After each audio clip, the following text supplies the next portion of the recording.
मित्रांनो, स्वराज्य न्यूज, रयतेचा बुलंद आवाज।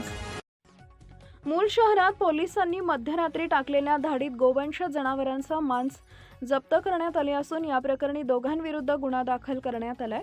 या कारवाईमुळे परिसरात खळबळ उडाली आहे। मिळालेल्या माहितीनुसार काल रात्री सुमारे 11 वाजण्याच्या दरम्यान मूल पोलीस स्टेशनचे पथक नियमित पेट्रोलिंग करत असताना मुखबिरकडून खात्रीशीर माहिती प्राप्त झाली।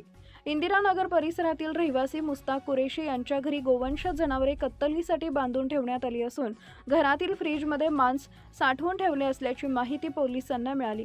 या माहितीची गांभीर्याने दखल घेत सहाय्यक पोलीस निरीक्षक सुबोध वंजारी यांनी तात्काळ आपल्या पथकासह संबंधित ठिकाणी धाड टाकली।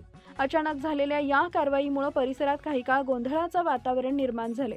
पोलिसांनी घराची झडती घेतली असता त्या ठिकाणी 3 गोवंश जनावरे कत्तलीसाठी बांधून ठेवलेली आढळून आली। तसेच घरातील हॉलमध्ये ठेवलेल्या लाल रंगाच्या फ्रीजची तपासणी केली असता त्यामध्ये अंदाजे 2 किलो मांस आढळून आले। या प्रकरणी पोलिसांनी तात्काळ कारवाई करत शहबाज मुस्ताक कुरेशी व मुस्ताफ रऊफ कुरेशी यांच्या विरुद्ध संबंधित कायद्यानुसार गुन्हा दाखल केलाय। सदर कारवाई सहाय्यक पोलीस निरीक्षक सुबोध वंजारी यांच्या नेतृत्वात पार पडली। त्यांच्या पथकाने अत्यंत दक्षतेने आणि वेगाने ही कारवाई करून संशयित प्रकार उघडकीस आणला। दरम्यान या घटनेमुळे परिसरात चर्चेला उधाण आले असून कायदा व सुव्यवस्थेच्या दृष्टीने पोलिसांनी अशा प्रकारच्या बेकायदेशीर कृत्यांवर कठोर कारवाई सुरू ठेवण्याचा इशारा दिला। पोलिसांकडून नागरिकांना आवाहन करण्यात आले की परिसरात कोणत्याही संशयास्पद हालचाली आढळल्यास त्वरित पोलिसांना माहिती द्यावी जेणेकरून वेळेत कारवाई करता येईल।